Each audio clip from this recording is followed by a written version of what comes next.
everybody has to come forward.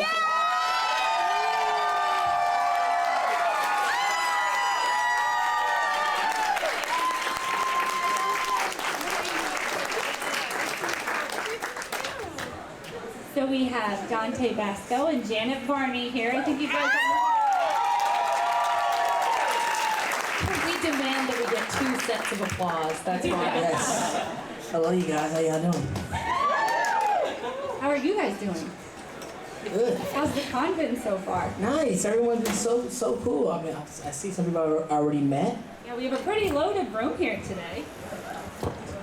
I'm so close to being able to just hold this, but I guess I think I'm gonna do that too. I'm gonna do this. almost. What if I? Pull it. A fire broke out today. Do you want this? Do you want this one? I'll just pull forward. All right. So we have Yes. Prince Zuko, Hi. Avatar Korra. Hello. Hello. So I grew up. I can't even say grew up. My son was like 2 when I watched Avatar: The Last Airbender, and Zuko was actually my favorite. Yeah. I have to tell you. I love Zuko too. Such a good guy. And then I got my son Flawless. into it. Oh, nice. Oh wow. Very cool. Are they Like when he was 2, or No, did he's you wait 18 now, yeah. He's 18. Are they firebenders? Anything Fire Nation? Or? I think he would be. Okay. gonna Fire talk Nation in about the it. house. And then we have the Legend of Korra. We do have an avatar in our presence. So, Let's play this out. Air nomads. Air nomads. Air nomads. Let's Any hear air you. nomads in the Let's house? hear you. Air Give us some nomads? No air nomads in Jersey. 0 representation for Do the we air have nomads. Earth Kingdom? Air Kingdom. Shout out to Earth Kingdom. Shout out to the Water Tribe. Water Tribe. Hold up. Okay. Is there any Fire Nation in the house? That's pretty good. I think the Water Tribe got it. I mean, we're by the ocean. Yeah. We're by the ocean. Sure. Good people. Water Tribe are good people. Let me ask you this: where do you feel like we would need to be for Fire Nation? inside a volcano? Hawaii. Yeah. I But like also surrounded by A water. lot of water. I mean, the Fire Nation, for some reason, we're such a dominant nation, but we choose to be in the water. Yep. Like we have a great In that navy. water. We just want to be surrounded by our biggest nemesis at all times. Yeah. Practice fire on that ship. Yeah, and we have a wooden ship. I mean, we're Fire Nation. We don't care if the world's against us. We are going to dominate Yeah. with wooden ships in the ocean. Are they all wooden, or is that just your old ship that you my ended old up ship. with? I mean, I got my dad's old boat. Yeah. That's all he gave me. Bless. There you go. This is basically our podcast. This is what No, I'm that's what I was bringing going to down. say. You guys have a podcast, and how many of you out there watch? Listen. Listen to the podcast. Yes, I mean, Brave the Elements is a podcast we've been doing for a few years now. We started during COVID, Yeah, started during COVID. but now Janet Varney, she created the show. She's an OG podcaster from back in the day. The first podcast I think I ever did was hers, which is called the JV Club, and so she brought me along on this journey, on this podcast journey, which has been amazing. Oh, it's been so fun. It's been so fun, and we both have other things happening in our lives, but Yes. then we would go to cons together, and we would do panels like this, and people would ask us questions about the Avatar verse, and Which we'd be like, God, we didn't know. I know this, but it's been a minute. Yes, but And now we're we're like, watching. no more. We're watching the show, and we're going. For people that have not listened to the podcast, we go from episode to episode. We just finished book 2 this last season. We're about to start book 3, but we're going episode to episode, deep dive, and we get amazing guests like the creators Mike and Brian, all the cast members from Jack DeSena who played Sokka to Michaela Murphy played Tom, everybody, and then also animators, also music, also fans that come in and share their points of view on the show. We have great fun kind of contests and game show things we do. Yeah. And so we are getting our PhD We're going in to share Avatartronics. I didn't go to college, so this is Avatar Versonics. Avatar Versonics. I think you're right. I think we've never said this before, but I think today here we are deciding for the first time that we will only earn one PhD. We'll share it. We will split between we will us. split it. You Because can be we're Doc, I'll be Tor. Yeah, exactly. Well, Jen is like the straight A student from the class with all the answers before, it's so annoying. hand up. I get so excited. I'm the kid in the back of the class that kind of, I watched the episode, and I have some points of view. I have a point of view. No, you do. You say that. You're always like, I don't know. What am I going to bring to this one? And then you just like drop some truth bombs about things in the episode that I didn't notice, and then I'm like, damn, he's that good. There's a lot going he's just on. Naturally that good. And then we get to talk to our dads. Talk to our our two dads. dads, Mike and Brian. They shoot down all of our ideas. That's because I've asked so many times. And was this inspired by the Was this- 1984 how about movie the- Tron? They don't ship Zutara. They told me that several times. Yeah, but Sorry, Dante. That's not how it's supposed to go. a lot of the writers on the show did ship Zutara, and There's a lot we've of heard writers. on the podcast. We have, it's not just every episode of the show. We have every other episode. It's like 44 episodes for Right. the first season because we have so many deep dives that Right. aren't about an individual episode. And we definitely had writers saying they were fights being fought. I see JD. Went back and first forth. row, Went back and wearing her forth. Zutara shirt. Yes. Yeah. Are we not supposed to ship it? Yeah, Why do they make it so good? No. You can Why ship did they it. make it so good? So, Yeah. were you guys fans of the? So sorry. No. I mean, this is. I think they don't want to hear me talk. They wanna We're hear just you talking. guys. We're just No. talking. Talk. Were you fans of the show before? There was no show before I came to the show. Yeah, I was gonna say I definitely was, but this one didn't know. We didn't know what we were getting doing. into. I didn't even think the show was gonna go. Oh. Well, the thing is, like, we're actors and we work on a lot of things on camera, voiceover, especially voiceovers. You do pilots, and there's a lot of great people, a lot of great ideas, and of course, you're so stoked to get any job as an actor. We're gonna do this. But originally, when I did the first pilot for Avatar, even our first full season, it was like, this isn't Nickelodeon. Like, what are they doing? Right. Because you, as an actor, you might know too much. Like, you walk in, you're like, you walk into Nickelodeon, there's Double Dare slime on the building. This is like back in the day, right? And then there's murals, 20, 30-foot murals of SpongeBob, Cat Dog, and all the classic stuff. You're like, oh, I love Nickelodeon for that. And it's so beautiful and so many, like, it's like walking around a candy store, and then they give you a script, and it's like some epic anime-inspired Asian thing, and I get this character, they give you a drawing of the character you're gonna voice, and it's some dude with a ponytail, And a horrible burn. a horrible burn on his face, doing a kick, and I'm like, what the? I'm like looking at the producers like, this is cool that y'all doing this and everything. This is never gonna make it on air. Not on Nickelodeon. Yeah. No way. I'm like, this is not Disney XD. This ain't Crunchyroll. What are we doing? And so, and what's crazy is like they've done the Avatar verse, they did Avatar, then they did Korra, but they haven't done anything remotely. Yeah, it's not like, and that cracked open the Like- whole new wave that Nickelodeon Like is. now all the Nickelodeon's doing shows are like anime. that. Yeah. No, they're not. They're not doing that. They're still doing Dora the Explorer. Yeah. But guess what? But We got guess what? Avatar Studios. Yeah, now, Avatar we Studios, will- we shall so see, new things are friends. coming. We shall see. So, if you guys have any questions for them, there is a mic over there. If you wanna, you can line up behind Please. it. But Janet, you said you were a fan. Yeah, and when that happens, you have to check out on that fandom because you can't let that part of your brain play while Yeah, you're it's different 'cause auditioning you for guys, something. your whole gang. Yeah. Our gang didn't know what was going on. Yeah, our gang knew but felt the tremendous pressure Right. of coming off of that It's a show. cool game. But luckily, everyone loved The Legend of Korra. Yeah. That's okay. No, hold up. We know the truth. I mean, I also came back in Korra, which is cool. I got to play my grandson, General Ira So good. II. So good. And What a great choice. it was cool to go visit the new gang. Yeah. I did feel like an elder statesman. I felt like a college student going back to high school to tell the varsity team, like, hey, we already won state championships. I know you guys are gonna win it too, but Yeah. we did it one time already, Yeah.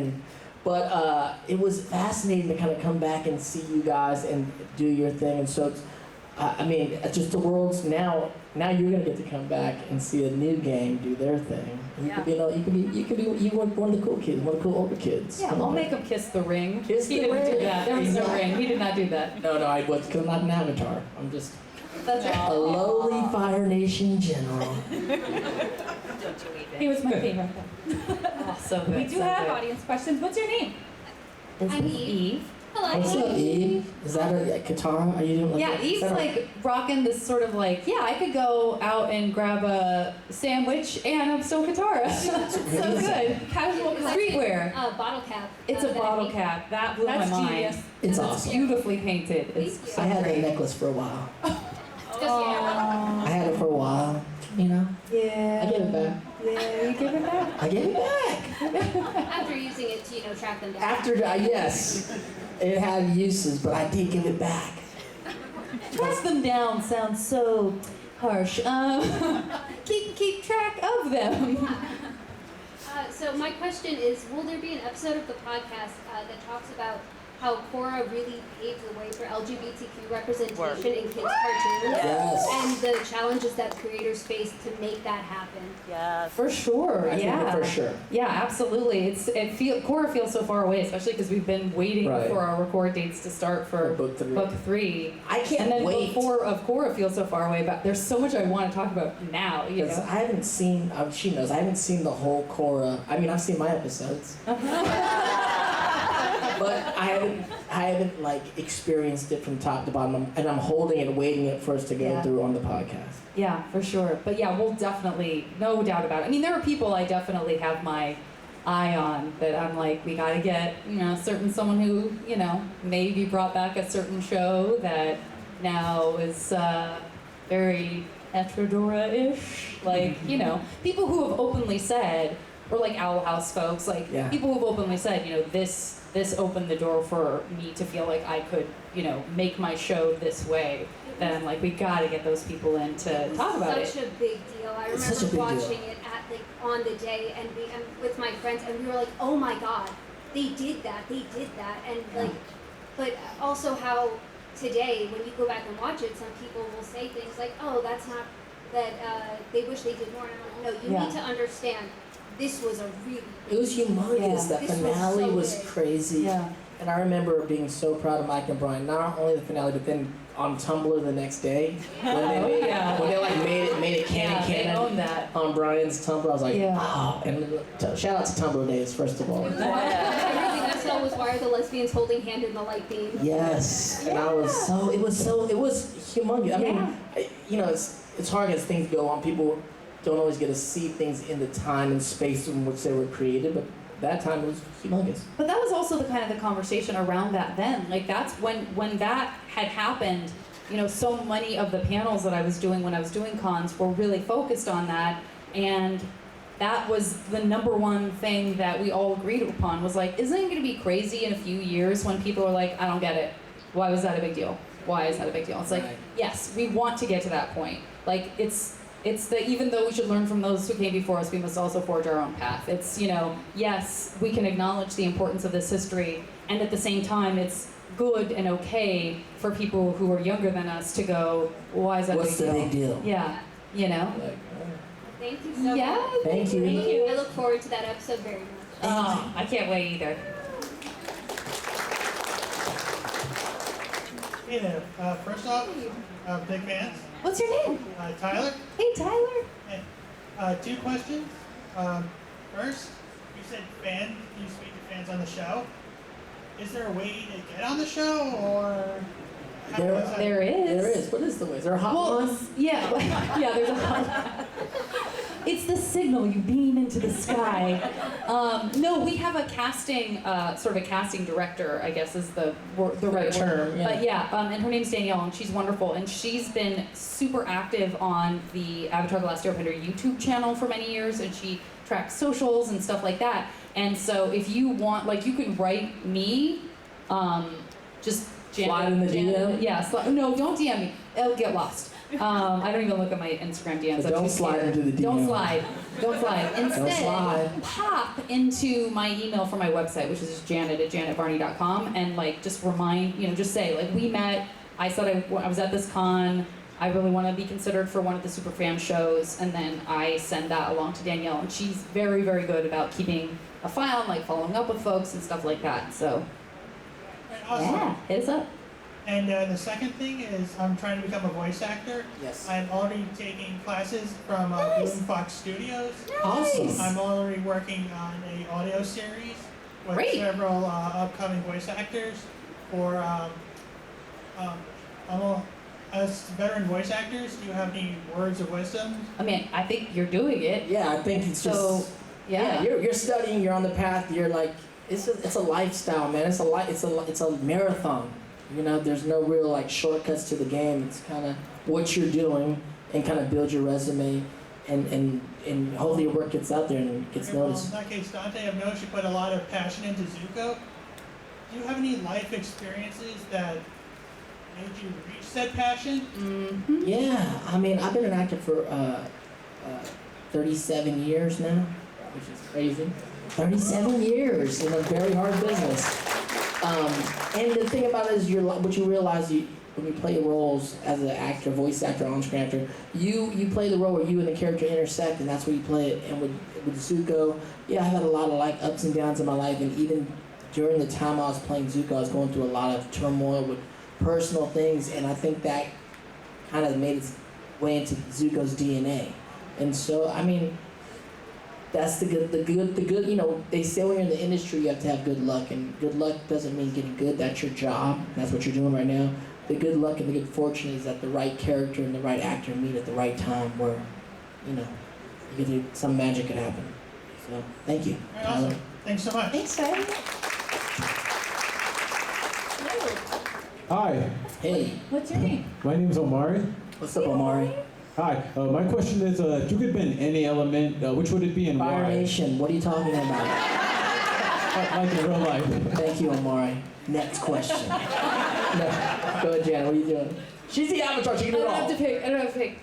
No, but I mean, I'm pretty water tribe when it all comes down to it. Also, Earth, I think for sure. And I definitely like.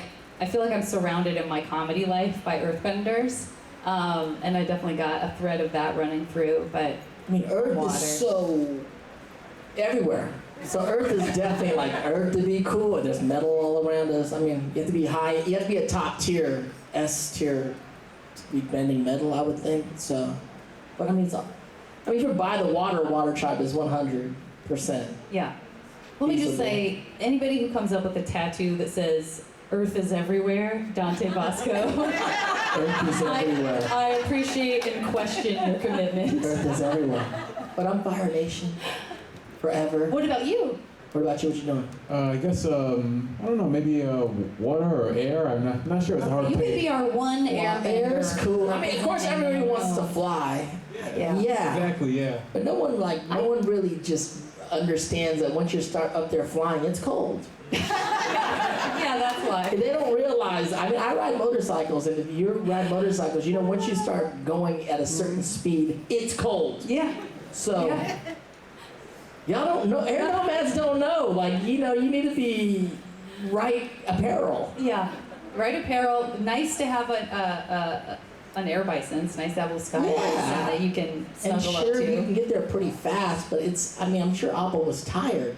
Yeah, I'll get very It's tired. a We know long this. ride. I'm not gonna. I mean, We know this. even if you can get from like, you know, across the country in 6 hours, like an airplane, that's still a long time. Like, when's the last time you walked 6 God. hours anywhere? Nowhere. I never What's walked it? 6 hours. Is it the chase? The chase where we just see Appa and everyone is just It's exhausted. exhausted. You Oh. probably have to like at least fly as much energy as it takes to walk or Yeah. run, and you can't run for 6 hours. And then I also, can't. like, I don't know how much energy you get from hay. But it's not like you have to eat a lot to be able to fly across the world. But I mean, shout out to Hey. Air Nomad. Shout out to Air Nomad. Yeah. It's- Thanks, Omari. Thank you. Great You're welcome. question. I know. I'm actually a Zuko and shipper. You're a what?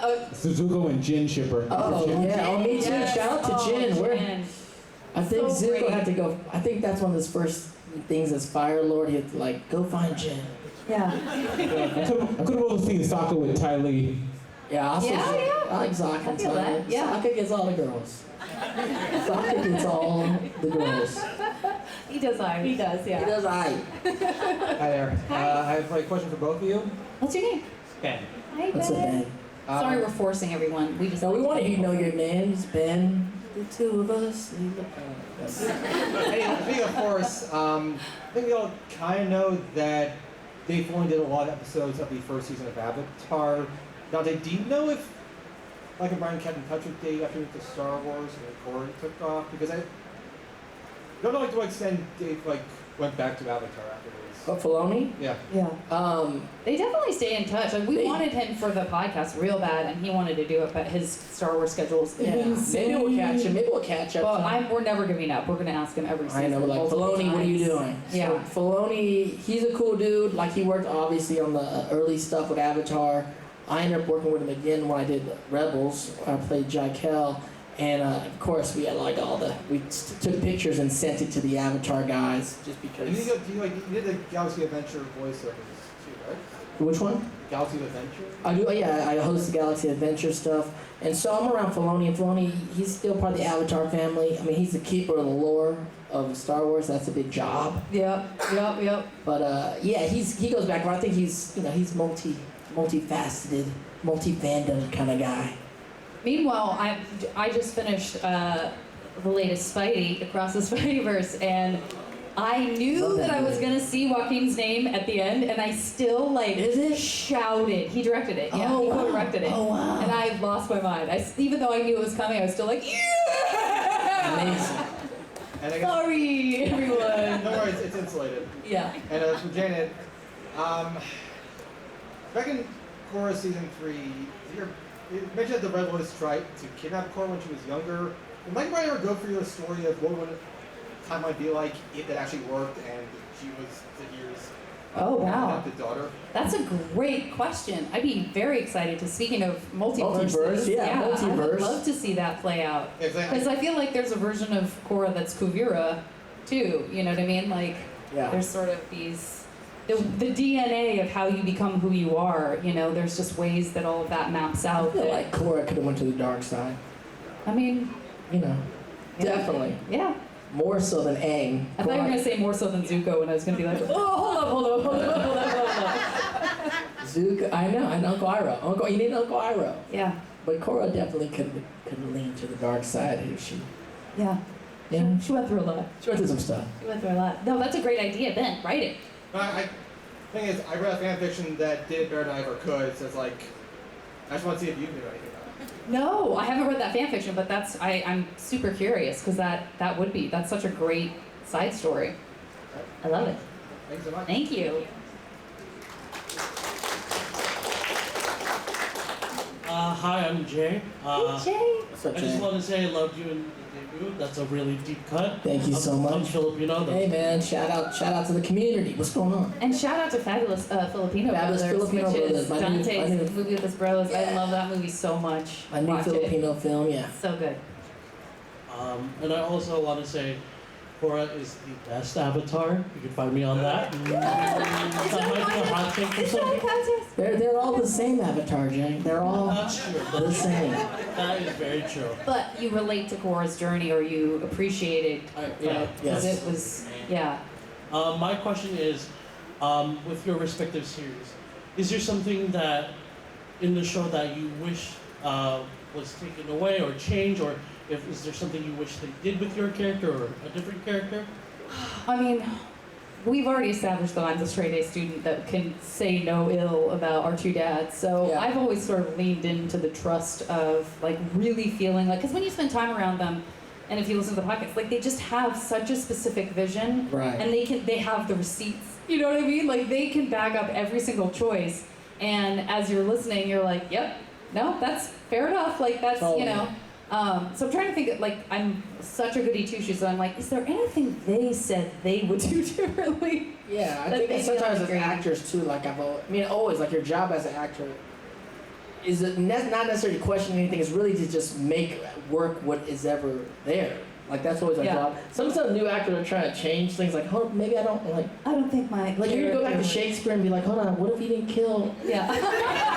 No, like there's no discussion with Hear the me out. classics. It's just you take Yeah. the text and your job is to make this work. Yeah. Your job is not to kind of change it. Yeah. You know what I'm saying? Yeah, totally. But that being said, we did learn from, no, that's how we, and many of you know this from reading Brian's Tumblr and stuff like that, or like listening to the commentary, but knowing that there was not really going to be a Zuko, right? That it was just going to kind of be the Fire Lord and Right. these kids fighting the Fire Lord, and that in the process of beginning the show, that it came to be that he was going to be, there was going to be a teenage boy antagonist that would be, you know, it's like you think about that and you're like, oh man, Oh, or if that's Toph had been a dude, Or Tom's you know, gonna like do- some of yeah. that stuff that did need the entire team to come to be what it is now. I am so glad that, you know, that those decisions were made Right. early on. But that being said, the things that I would want to see, people are like, what would you want to see? And I want to see, I always go, man, I want to see young Uncle Iroh. Yeah. I want like a Dragon of the West show. Because I think it's like, my That's only gonna thing be is, a tough watch in some ways, I think it's maybe. a watch, yeah, because I think he becomes so sageful and becomes someone we all love, but I think the pendulum swings. For him to get here, obviously he was the Dragon of the West in the darkest time of the Fire Nation, and he had to do some things that he had to wrestle with to get here, and I would like to see that. And then he's also, you see my uncle with his shirt off, that guy. That guy gets some work done. So young Uncle Iroh had put in the reps. I'd like to see him get down in his youth. Yeah. What about you? Oh, I don't know. I just think the show's perfect. I just wanted to know if like. Okay, good. So you, yeah. Or You bring it to threw the something at us that even Avatar you could, yeah. Bring it to I'd the like to see Avatar. Azula as Fire Lord a little Whoa, longer. whoa, Oh, no. Shake it up on stage. Thank you so much.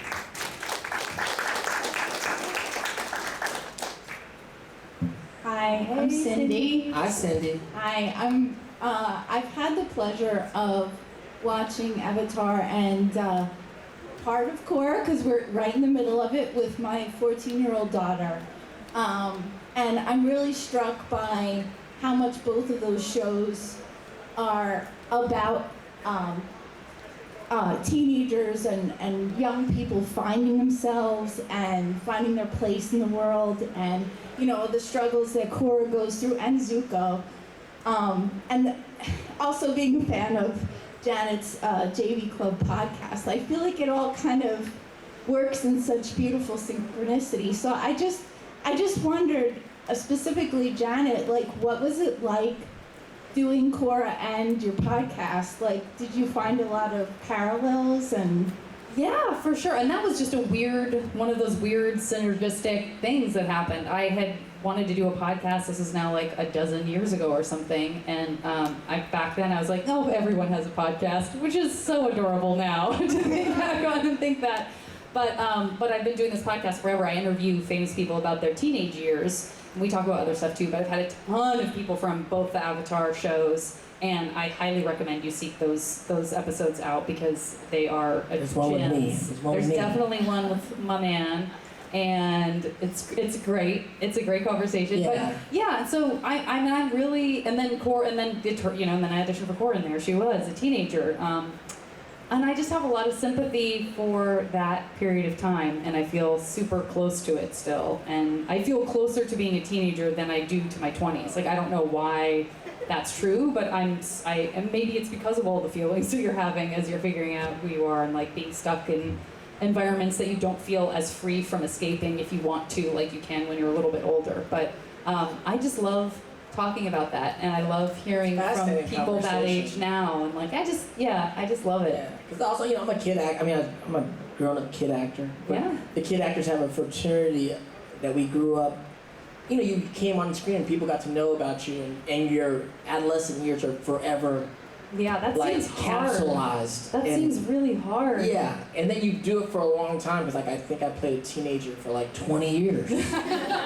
And so there's a big part of the world that are very attached to my adolescence. Sure. And it's always a fascinating concept because you're like, I'm old as hell now. But they're like, I don't know. You still just look like Rufio to me. yeah, I'm Right? from Neverland. I mean, There's a lot of Pixar pixie dust. A lot of pixie dust. Put a on little me. red in Kept your me hair. young. Get some skate gloves on. But it's such a fascinating time in life that people kind of it just kind of molds a lot of what happens in the future. It's like the seeds are right there, Absolutely. and so it's fascinating. I think that's why I love your JV Club podcast also. And it's just a way of getting to know people, like, people like that you think of as being super together, and like, oh, they're so famous, how could they have ever, and then you hear like, I'll never forget when Allison Brie said, and then I peed my pants in front of everyone at the gymnastics competition as a teenager. I was like, oh my God, this podcast is crazy. gold.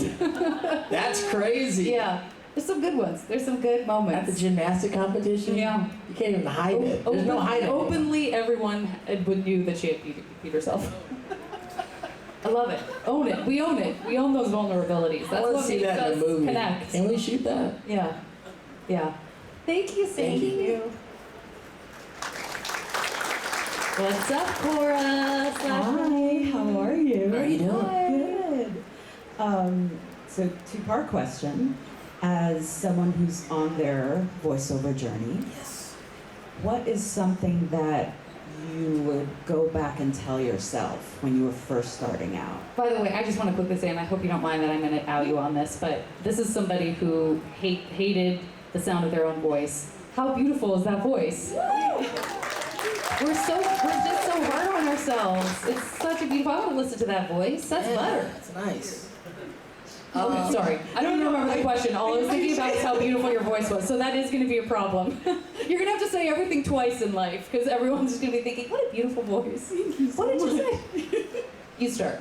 It's always still now. It's like when you're acting, it's always trying to get back into like a real moment. Like get to a place. Because we can all act, we have a lot of technique and we do a lot of things, but then sometimes you're just trying to get and serve, you're trying to serve the material in the best way you can.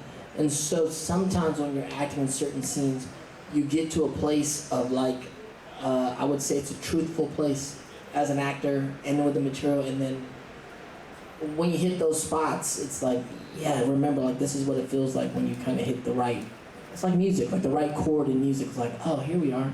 And then you want to work from there. The sweet spot. The sweet spot, right. And so always remind yourself, even though you're working, you're trying to just do what you're doing, but just be aware that there is a place to get to in there, and remember what that feels like in your body, because when it comes back, it's just a good anchor point.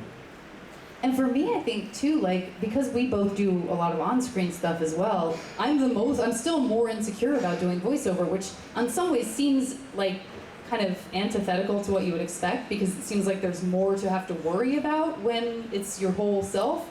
But with voiceover still, because it came second, because I was doing on-camera stuff first, I still kind of I feel an insecurity about it. You can get analytical about yourself. You can get analytical. The best acting is when you're not looking and thinking. When you're looking and thinking to yourself when you're acting, I'm not doing good. For sure, but with voiceover, you're looking at a script, right. So you can't ever escape that. So you have to and you can find just a way to concentrate on your voice too. You're like, I'm Exactly. concentrating too much on what I sound like, and I'm screwing my lips too dry? Am I breathing too hard into the microphone? Yeah, I mean it's definitely a thing. So I think finding that sweet spot.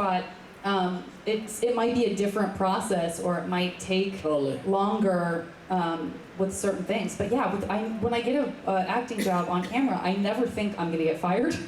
But for some reason with voiceover, I'm like, they're not gonna want this. Like, I don't know what it is. It's like I think I'm gonna get fired every gig I ever do. Still, I'm like, there's not too late to fire me, you guys. There's never a great time to tell your podcast co-host you're taking him on the podcast. There's never a great time. But it's been a good run, you guys. Thank you. Yeah. So some of that doesn't go away, but that's part of it. That's part of it. Yeah.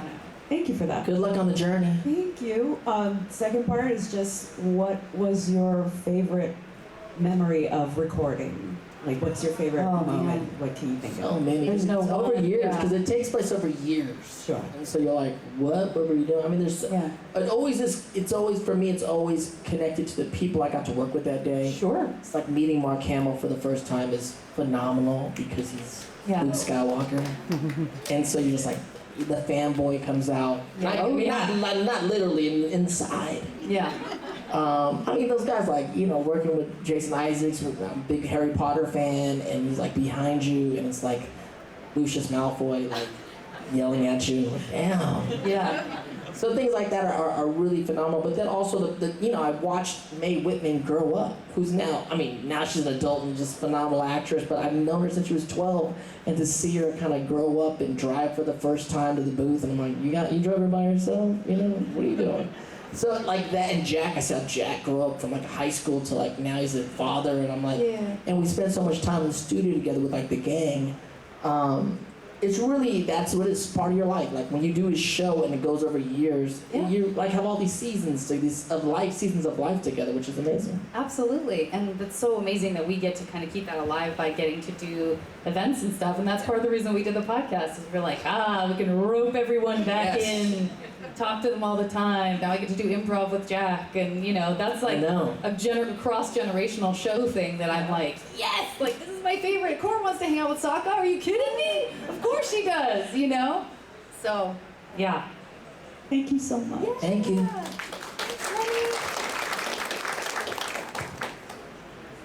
Hello, my name is Kofi. What's your name? Kofi? Kofi? First, I just want to say thank you because you guys have contributed a lot to my childhood. I just want to know. Thank you. Other people here. This is more of a question for Dante. Yeah. I've also seen you in Blood and Bone. Yes, sir. As well as Avatar: The Last Airbender. Yes. Playing Zuko. So I wanted to ask you, like, what was like the big difference between acting like both of those roles? Because I know like voice acting is very different, like on-camera acting, but did you approach the roles the same or different? Well, for me, it's like, I started like Janet too. We started on screen, and so the voice acting kind of came later. But if you watch like Jake Long, the American Drag, other things I do voiceover, it's pretty much still my same voice. So I'm maybe the worst voice actor in the world. Or the best. Or the best. We don't know. But for me, it's the same process I do on camera or on microphone. I'm really just doing, I'm just acting. It's the same thing that you learn at class as far as character work and the things you're doing and tapping into certain parts of your life and where that character, where you intersect.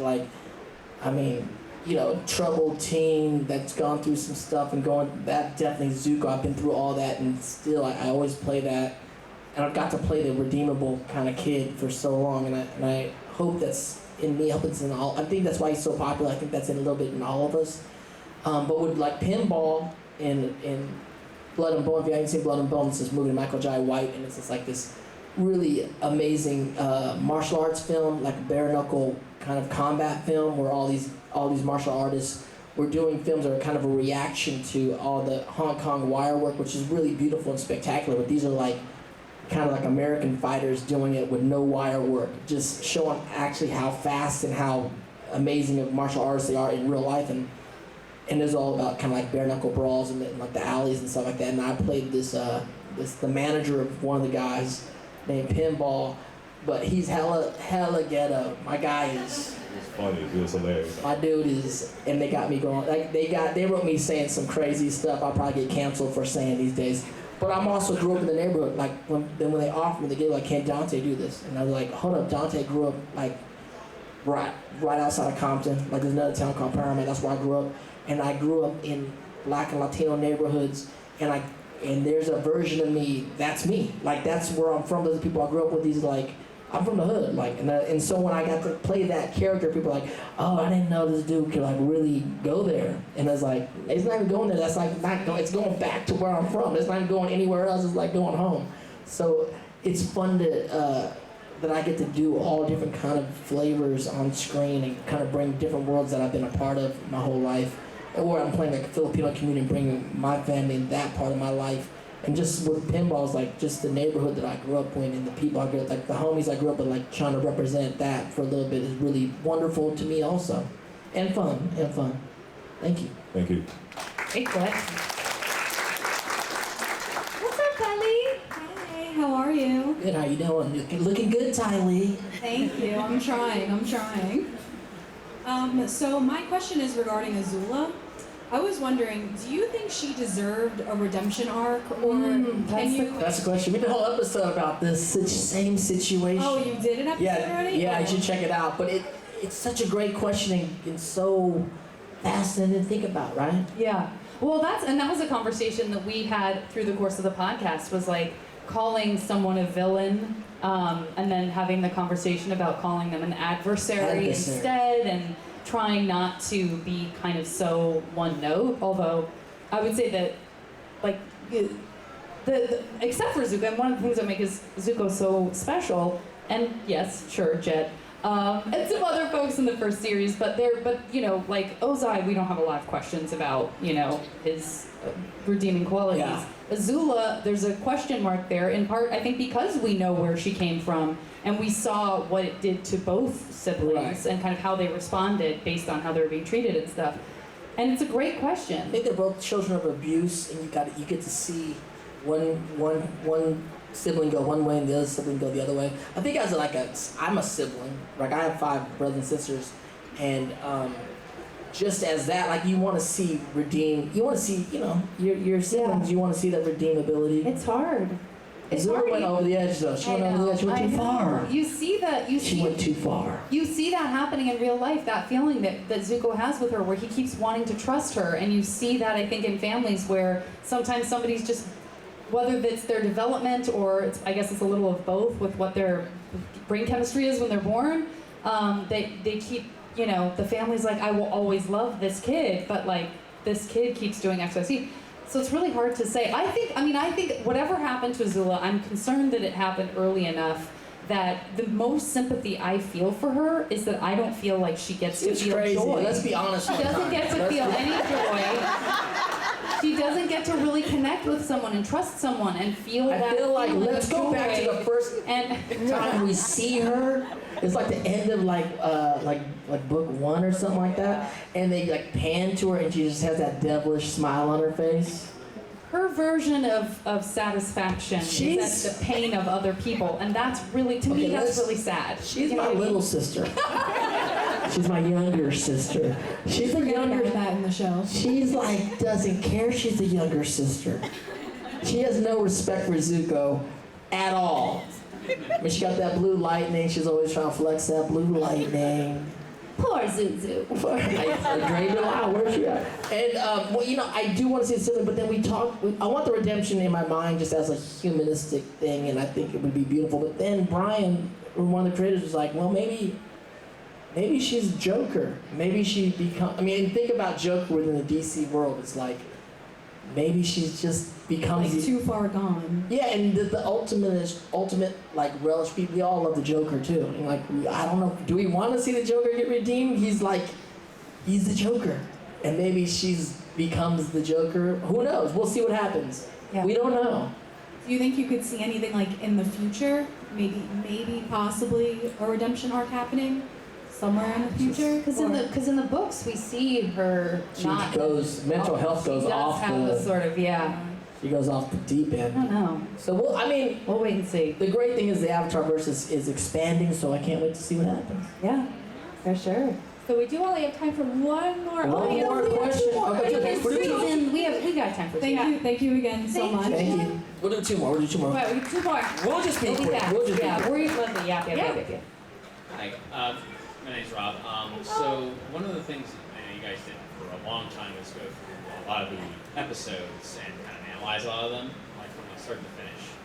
When you kind of examine like Zuko's character coming from being, this exalted prince to becoming a banished prince to becoming a complete nobody within Ba Sing Se, do you ever feel like they have some regrets on whether or not to have explored Zuko being completely normal within Ba Sing Se, like experiencing the life being a normal teenager and kind of having that weight on him as he gets towards that point? That's a really good point. Well, I think you might have just hit the nail on the head of something I kind of do wish would have been, that sort of goes back to maybe Jay, your question.